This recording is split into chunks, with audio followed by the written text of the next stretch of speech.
jam sebelum subuh. Terus kemudian saya bangun, itu saya baru aja bermimpi. Saya berada di satu rumah sama ayah saya, terus sama kawan saya, terus ada sekitar 2 orang lagi, saya lupa ya, nggak ngeh gitu.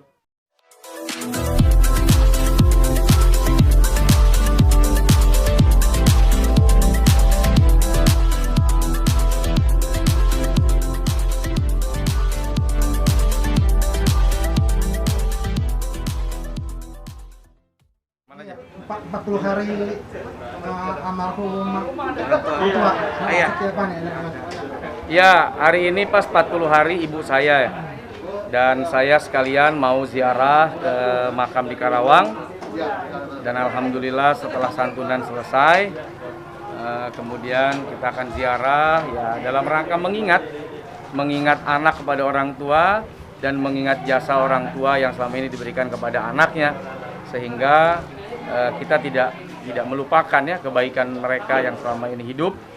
Artinya kalau dulu kita sering berjumpa di rumah tiap hari, sekarang tempat memisahkan, tapi perjumpaan tidak boleh lupa. Walaupun beliau di alam barzah, kami di dunia, ya tetap mereka tahu kok kedatangan kita ke makam itu. Tadi kata sempat ada wasiat dari ayah Anda, seperti apa nih? Ya, ayah saya mungkin sudah merasakan ya, kalau dia mungkin akan pergi, tapi dia mungkin nggak berani hatinya buat ngomong gitu, buat ngungkapin. Jadi pas sudah 2 minggu, saya kurang lebih masuk ke kamar dia, saya biasalah periksa ya, lihat ngerapihin, tahu-tahu ada buku di dalam lemari pakaiannya, masih baru, dalam keadaan terbuka, pulpennya masih terbuka. Terus saya baca ada tulisan di satu lembar itu, ya wasiatnya, ya buat saya itu bisa wasiat, bisa pesan lah ya. Intinya adalah baca Quran, kata ayah di dalam tulisan itu, karena Quran itu akan jadi syafaat buat kamu nanti di hari kiamat, jadi penyelamat di alam kubur. Baca Quran, jangan sampai rumah kamu seperti kuburan ya, yang sepi dari Al-Quran. Dan Quran itu akan dengan surat Al-Baqarah akan membuat setan lari. Jadi buat saya itu pesan yang sangat indah, mengingatkan anaknya untuk ingat kepada Al-Quran, untuk baca Quran, untuk ibadah. Nah itulah pesan yang paling terbaik ya, wasiat yang paling bagus dari orang tua kepada anak adalah taat ibadah, sehingga mereka bebannya nanti di alam barzah, di akhirat betul-betul ringan, bahkan tidak ada beban lagi terhadap anaknya. Ya Ustaz, apa yang bisa Ustaz berikan kepada tadi adik-adik ya, sempat juga kan adik-adik juga Ustaz juga mengalami itu. Apa yang bisa Ustaz wariskan lah kepada mereka? Ya mungkin adik-adik kita sudah senior ya, walaupun usianya kecil, tapi senior lebih dulu ditinggal orang tuanya. Saya baru saja kehilangan orang tua, ayah dan ibu saya. Dan rasanya memang kalau ya saya yang tua begini aja, kehilangan itu begitu sangat sedih. Apalagi mereka anak-anak yang masih butuh perhatian, pasti sedihnya bukan main. Namun saya memberikan kepada mereka satu bimbingan kepada adik-adik. Adik-adik jangan ngerasa kita ini berpisah selamanya. Adik-adik bisa ziarah, adik-adik bisa doakan. Nanti adik-adik bermimpi, itu betul-betul adik-adik akan ketemu dengan ruh orang tua. Adik-adik datang ke makam, adik doakan. Adik-adik akan diketahui oleh orang tua adik-adik bahwa adik-adik datang ke sana. Orang tua kalian tuh tahu. Nah, teruslah berdoa, mudah-mudahan orang tua kita diselamatkan di alam barzah dan kita ketemu lagi nanti di surga. Jadi ya pesan kepada yang sudah ditinggal dan pesan yang belum ditinggal.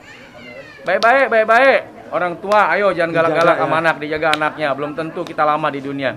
Yang anak-anak sama orang tua, ayo berbakti. Belum tentu ada waktu lagi di beberapa tahun ke depan kita masih bersama.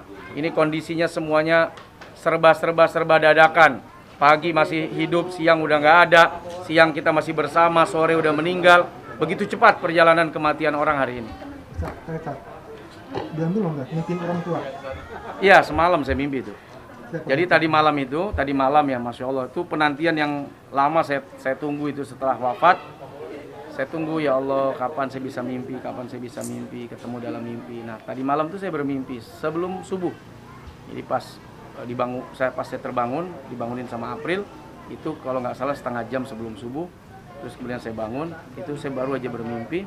Saya berada di satu rumah sama ayah saya, terus sama kawan saya, terus ada sekitar 2 orang lagi, saya lupa ya, nggak ngeh gitu. Tapi saya ingat banget ayah saya itu ada duduk di samping saya.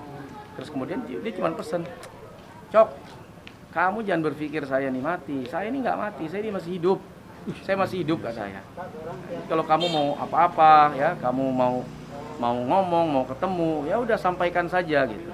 Nanti saya akan datang gitu. Jadi itu salah satu kalimat yang masih teringat di telinga saya gitu saat mimpi itu ya.